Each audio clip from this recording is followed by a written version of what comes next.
نحمده ونصلي على رسوله الكريم أما بعد فأعوذ بالله من الشيطان الرجيم بسم الله الرحمن الرحيم السلام علیکم ورحمۃ اللہ وبرکاتہ۔ اللہ رب العزت کی دی ہوئی توفیق ہے کہ ہم امام علی مقام حضرت حسین رضی اللہ تعالیٰ عنہ کے ذکر شہادت کی محفل میں منہاج القرآن وومن لیگ UK کے پلیٹ فارم سے حاضر ہیں۔ یہ محرم الحرام کے پروگرام کی 9ویں نشست ہے اور میں آپ کی ہوسٹ طیبہ عزیز ہوں۔ تاریخ اسلام میں بے شمار شہادتیں ہوئیں اور ہر شہادت اپنی جگہ ایک نمایاں اہمیت اور انفرادی قدر و منزلت کی حامل ہے۔ ہر شہادت کا مقصد اسلام کی بقا اور آقا دو جہاں کے دین اور سنت کے ذکر کو زندہ رکھنا ہے۔ اسی وجہ سے ہر شہادت اپنی جگہ اہم ہے، مگر کسی شہادت کا اس قدر تذکرہ نہیں ملتا جتنا حضرت امام حسین رضی اللہ تعالیٰ عنہ کی شہادت کو ملتا ہے۔ 1350 سال گزر جانے کے باوجود بھی آج اس کا ذکر اور تذکرہ موجود ہے۔ حضرت حسین رضی اللہ تعالیٰ عنہ کی یہ شہرت اور ان کی بلندی کے تذکرے کی وجہ حضور نبی اکرم صلی اللہ علیہ وسلم کی ذات اقدس ہے اور امام حسین کی وہ نسبت ہے جو انہیں اپنے نانا سے تھی، اور قیامت تک جہاں حضور کی شریعت جاری و ساری رہے گی وہیں شہادت کا تذکرہ بھی بلند رہے گا۔ آئیے اس محفل کا باقاعدہ آغاز تلاوت قرآن پاک سے کرتے ہیں۔ میں قرآن پاک کی تلاوت کے لیے شازیہ پروین جو کہ مڈ لینڈ زون سے ہیں انہیں دعوت دینا چاہوں گی۔ اعوذ باللہ من الشیطان الرجیم، بسم اللہ الرحمن الرحیم۔ أرأيت الذي يكذب بالدين فذلك الذي يدع اليتيم ولا يحض على طعام المسكين فويل للمصلين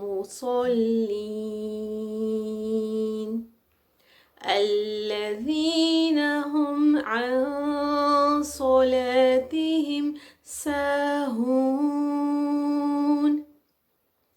الذين هم يراءون